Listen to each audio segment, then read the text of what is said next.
भारत भूमि बहुरत्ना वसुंधरा है। सामर्थ्यवान माँ भारती को समर्पित महापुरुषों ने इस धरती को अपना जीवन आहूत कर दिया, समर्पित कर दिया। एक ऐसे ही महापुरुष हैं लोकमान्य तिलक।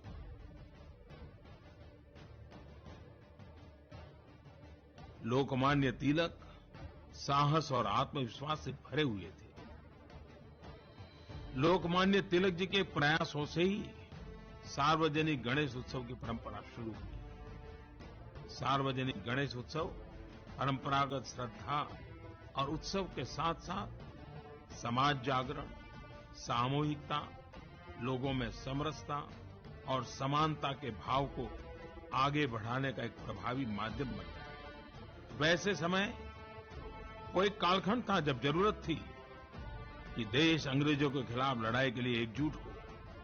इन उत्सवों ने जाति और संप्रदाय की बाधाओं को तोड़ते हुए सभी को एकजुट करने का काम किया। अक्टूबर 1916 में लोकमान्य तिलक जी अहमदाबाद जब आए, उस जमाने में आज से करीब 100 साल पहले 40,000 से अधिक लोगों ने उनका अहमदाबाद में स्वागत किया। और यही यात्रा के दौरान सरदार वल्लभ भाई पटेल को उनसे बातचीत करने का अवसर मिला था। और सरदार वल्लभ भाई पटेल लोकमान्य तिलक जी से अत्यधिक प्रभावित थे। और जब 1 अगस्त 1920 को लोकमान्य तिलक जी का देहांत हुआ, तभी उन्होंने निर्णय कर लिया था कि वे अहमदाबाद में उनका स्मारक बनाएंगे। सरदार वल्लभ भाई पटेल अहमदाबाद नगर पालिका के मेयर चुने गए और तुरंत ही उन्होंने लोकमान्य तिलक के स्मारक के लिए विक्टोरिया गार्डन को चुना। और ये विक्टोरिया गार्डन जो ब्रिटेन की महारानी के नाम पर था, स्वाभाविक रूप से ब्रिटिश इससे अप्रसन्न थे और कलेक्टर इसके लिए अनुमति देने से लगातार मना करता रहा।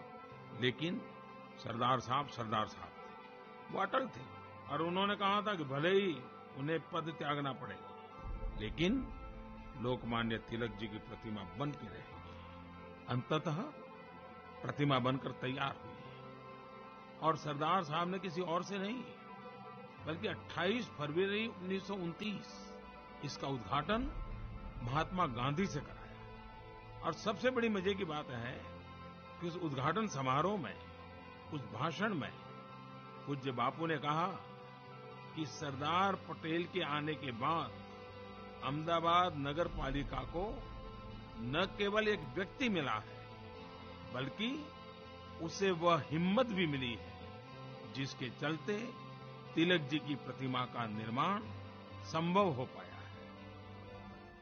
लोकमान्य तिलक ने देशवासियों में आत्मविश्वास जगाया। उन्होंने नारा दिया था, स्वराज हमारा जन्मसिद्ध अधिकार है और हम लेकर के रहेंगे।